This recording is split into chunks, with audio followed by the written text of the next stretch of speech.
Good morning dear students. पिछले video में आप लोगों को मैंने कॉम्प्लेक्स सेंटेंस में बनाने के नाउन क्लॉज का यूज करके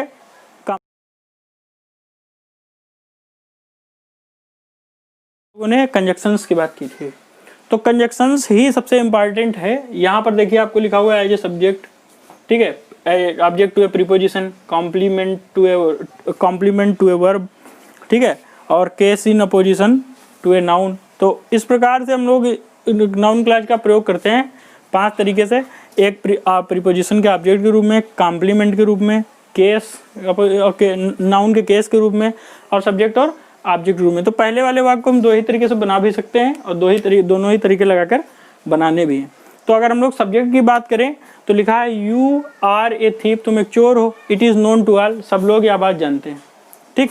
तो नाउन का मतलब होता है कि वर्ब से पहले आए, तो हम लोग कंजक्शन भी अपना वर्ब से सब्जेक्ट से पहले ही लगाएंगे। तो हम लोग यहाँ पर लगा देंगे की, तो हो जाएगा that you are a thief, ठीक है, कि तुम एक चोर हो, ठीक, कि तुम एक चोर हो। अब यहाँ पर वर्ब लिख दीजिए, तो अब ये पूरा हमारा सब्जेक्ट बनेगा। तो हो जाएगा कि तुम एक चोर हो, इज, अब आगे वाला लिख दीजिए, इज नोन, जाना जाता है, टू ऑल, सबके द्वारा, ठीक।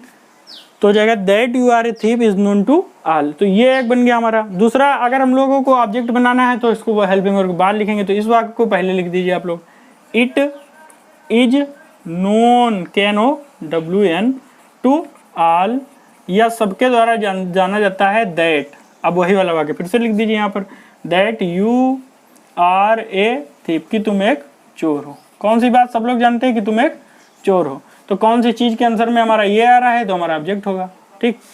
कौन सी बात जानते हैं सब कि वह एक चोर है, तो कौन के आंसर में ये आ रहा है तो ये सब्जेक्ट। तो इस प्रकार से नाउन क्लॉज सब्जेक्ट और ऑब्जेक्ट का काम कर रही है। कोई मतलब नेम किस प्रकार से बनाते हैं हमें ये पता है कि की लगा रहे हैं, का शब्द से इसकी हिंदी हो रही है, तो ये हमारा नाउन क्लॉज के लिए उत्तरदायी है। और नाउन क्लॉज से पहले क्या नहीं आना चाहिए, एक नाउन नहीं आना चाहिए। यहाँ पर देखिए नाउन नहीं आया है, यहाँ पर देखिए कोई नाउन नहीं आया, ठीक है। अब इसी प्रकार से एक प्रीपोजिशन के लिए हमें काम करना है नाउन क्लॉज का। तो देखिए जब भी कोई चीज़ बताई जाए, सुनने को कहा जाए, तो वहाँ पर हम जो कुछ लगाते हैं, ठीक है, जो कुछ हिंदी। तो क्या कि ही टोल्ड यू एगो, ही टोल्ड यू दैट एगो, उसने वह बात तुम्हें पहले बताई, we must rely on it, हमें उस बात पर विश्वास करना चाहिए। तो किस बात पर, जो कुछ उसने तुम्हें पहले बताया। तो जो कुछ यहाँ पर आ रहा है तो हम हार्ट लगाएंगे जो कुछ के लिए, जब भी हिंदी है तो हम लोग लिखेंगे we must rely on, preposition हो गई। अब यहाँ से व्हाट लगाने से हमारी बन रही है, on what he told you, ठीक, on what he told you. तो ये हमारा बन गया नाउन क्लॉज। तो यहाँ पर लिखा है वी मस्ट रिलाई ऑन, तो ये हमारी प्रीपोजिशन लगी, और यहाँ से यहाँ तक का हमारा हो जाएगा नाउन क्लॉज। तो लिखा है we must rely on what he told you, हमें उन बातों पर विश्वास करना चाहिए जो उसने बताया। जब कॉम्प्लीमेंट बनाएंगे तो किस प्रकार से करेंगे, तो कॉम्प्लीमेंट में लिखा है Ramesh has failed in the exam, the reason of is his carelessness. तो रमेश क्या हो गया, परीक्षा में फेल हुआ और उसका कारण है क्या, लापरवाही। तो यही हम लोग यहाँ से बनाएंगे, हो जाएगा द रीजन, हिज बदल दीजिए, वहाँ पर लिख देंगे हम लोग क्या, द रीजन ऑफ, ठीक, हिज बदल के रमेश लिखिए, रमेश के, the reason of Ramesh, fail बदल दीजिए नाउन में तो हो जाएगा failure, the reason of Ramesh failure, ठीक, इन द एग्जाम, ठीक है, the reason of Ramesh failure in the exam, Ramesh की असफलता का एग्जाम में कारण।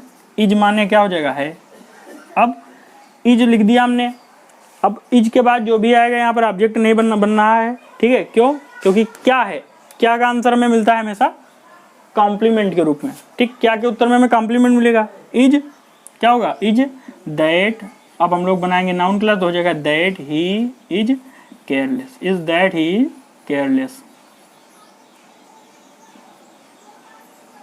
ठीक। तो ये हमारा इज दैट इज केयरलेस, ये क्या हो जाएगा कॉम्प्लीमेंट। लास्ट वाला देखिए केस, तो केस बनाने के लिए क्या लिखेंगे, ही वाज इनोसेंट, वह क्या था, इनोसेंट मतलब दोषी नहीं था, दिस वाज हिज स्टेटमेंट, ऐसा उसका कथन था। इट वाज रॉन्ग, और उसका कथन कैसा था, गलत था। तो हम लोग लिखेंगे यहाँ पर उसका कथन, पहले लिखेंगे क्या, हिज स्टेटमेंट, हिज स्टेटमेंट, ठीक, हिज स्टेटमेंट, फिर लगाएंगे कामा, फिर लिखेंगे दैट, हिज स्टेटमेंट, उसका कथन की, फिर क्या लिखेंगे कि he was innocent, his statement that he was innocent, उसका कथन, और कामा लगा के, जब भी हम लोगों ने सिंपल सेंटेंस पढ़ा है, कॉमा लगा के जो लिखा जाएगा वो हमारा केस बनाएगा, तो यहाँ पर ये केस बन गया, ठीक। His statement comma that, his statement that he was innocent, अब आगे इट हट जाइए क्योंकि स्टेटमेंट हम लोगों ने लिख दिया वाज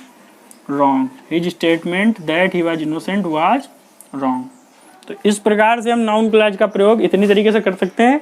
ध्यान देने की जो बात यह है कि हम जब भी ऐड करें कंजक्शनों का प्रयोग करके, तो हमारी जो हिंदी आनी चाहिए कंजक्शन की, वो का शब्द से आनी चाहिए, और प्रिंसिपल क्लॉज की क्रिया में हम क्या लगाएंगे, तो जो आंसर मिलेगा वो हमारा नाउन क्लॉज होगा। जैसे लिखा है वी मस्ट रिलाई, तो क्या विश्वास करना चाहिए, जो उसने बताया, तो ये हमारा नाउन क्लॉज होगा। तो इस प्रकार से हम लोग कॉम्प्लेक्स सेंटेंस बनाएंगे। इसकी एक्सरसाइज आपको सोल्यूशन बहुत जल्दी अगले वीडियो में मिलेगी। Thank you.